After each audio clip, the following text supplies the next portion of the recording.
A young woman fell from a considerable height, but there was no sign of blood on her. Rather, her body crumbled to powder like broken plaster. Since a virus known as Medusa had spread over the world, the throng that had gathered around seemed unmoved by the scene. Within 12 hours, persons afflicted with Medusa transformed to stone. There is currently no known cure and a 100% death rate. As over half of the world's population fell ill, entire countries collapsed and society descended into anarchy. In response, a biotech company called Venus introduced a plan to preserve humanity. At the helm was Vega, CEO of Venus Group, who proposed a solution, selecting 160 volunteers to enter cold sleep for 100 years, hoping that future medicine could save humanity. A global lottery determined the chosen few, ensuring fairness in selection.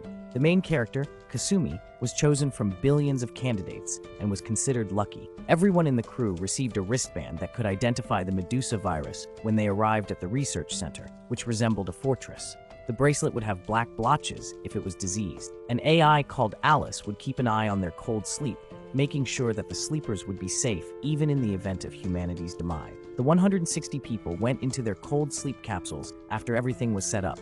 The capsule at the top was given to Kasumi. She fell asleep as the temperature plummeted, dreaming of her twin sister Shizuku, who was pleading with her to live. When Kasumi awoke after an indeterminate period of time, her capsule was open. She injured her hand trying to reach for her spectacles because the entire building was suddenly covered in jagged thorns. Panic struck the group as the other capsules opened, realizing they had lost contact with the outside world. Before they could react, a bird-like creature with sharp teeth attacked Kasumi. Following her gaze, the survivors realized the creatures had made nests in the facility's ceiling. The monsters swooped down, tearing into the group, forcing them to flee toward an elevator. When they reached the elevator, it opened only to reveal a dark, empty shaft. Below, a monstrous creature with a gaping mouth devoured anyone who fell. Though Kasumi and others managed to save an older man from falling, 2 more lives were lost as the monster's tentacle reached out. Then, suddenly, the creatures retreated, giving the survivors a brief moment of respite. Out of the 160 people, there were only 7 left. The gang came to the conclusion that they had to leave the castle and go above ground.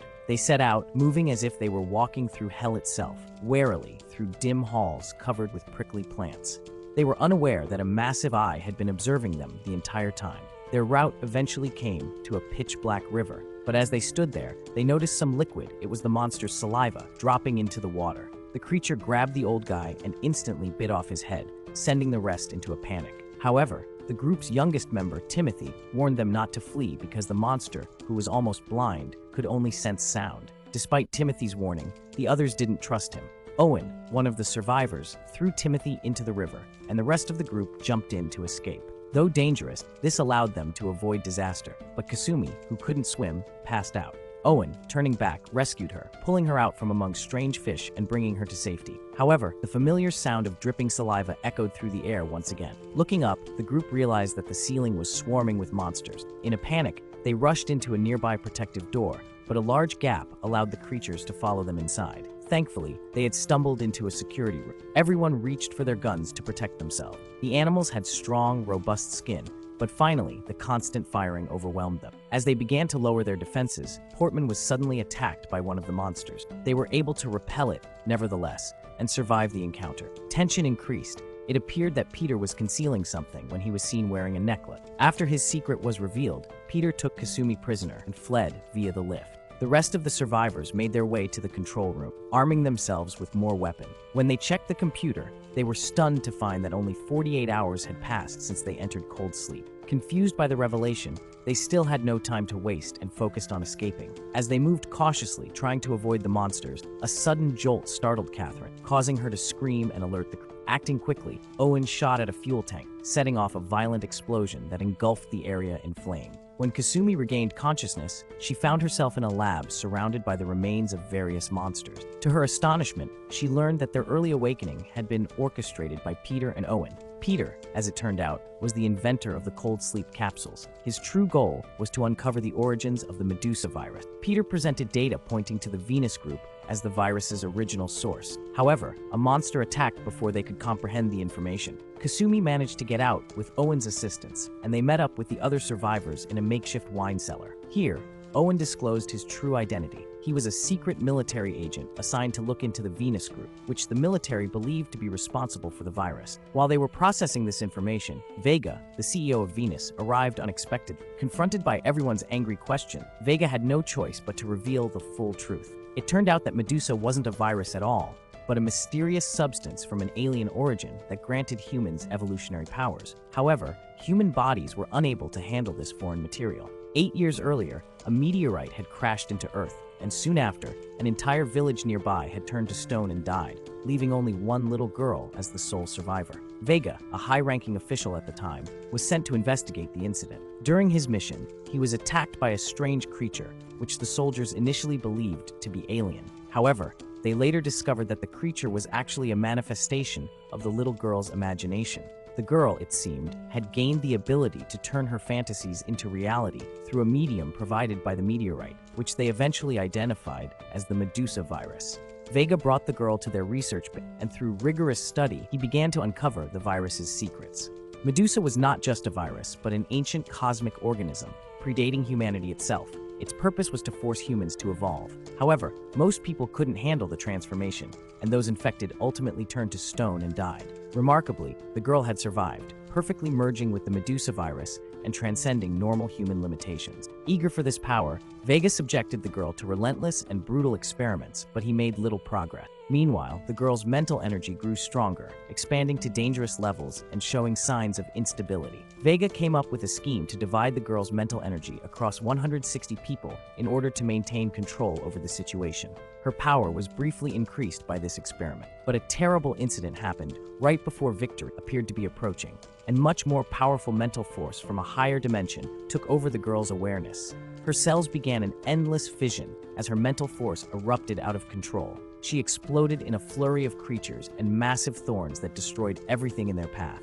Overwhelmed with guilt after recounting the horrific events, Vega chose to end his life. But before the group could process this, enormous thorns burst from the ground. Forced to flee, they made their way toward the escape passage, only to be ambushed by a monstrous creature. Owen rushed forward, using his gun to buy time for the others, but he forgot to reload and was forced into close combat with the beast. Outmatched and overpowered, Owen was saved at the last moment when Portman drove a sword through the creature's head.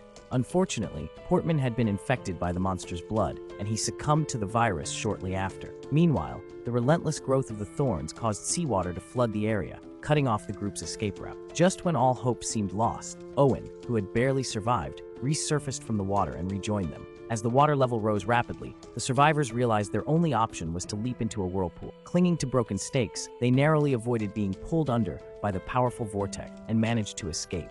They could finally see the entire scope of the destruction once they got outdoors. While Kasumi was getting ready to pilot a chopper to safety with the 4 surviving survivors, she saw a video camera recording. The video showed her sister Shitsuku, obviously going through some type of horrifying transformation, moaning in pain on a stretcher. Desperate to get to her sister, Kasumi became overcome with emotion and ran towards the castle.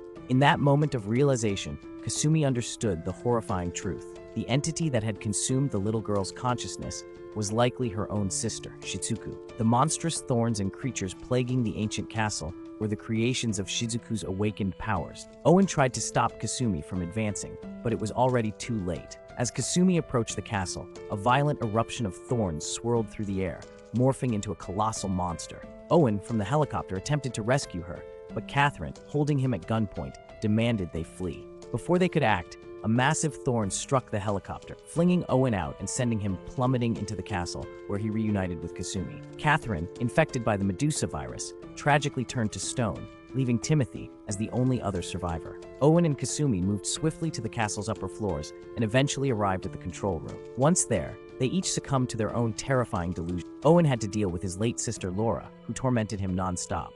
Owen drew his revolver in a desperate attempt to save his own life and squeezed the trigger. The illusion was destroyed when a chip placed in his neck broke, exposing Laura as nothing more than a tangled mass of thorn. After dispelling his delusion, Owen turned off Alice, the facility's AI, which also returned Kasumi to reality. Kasumi finally came face to face with her sister, Shizuku, whose body was entangled in thorns, no longer alive, yet her consciousness lingered. When Kasumi saw a scar on Shizuku's hand, the memories came flooding back.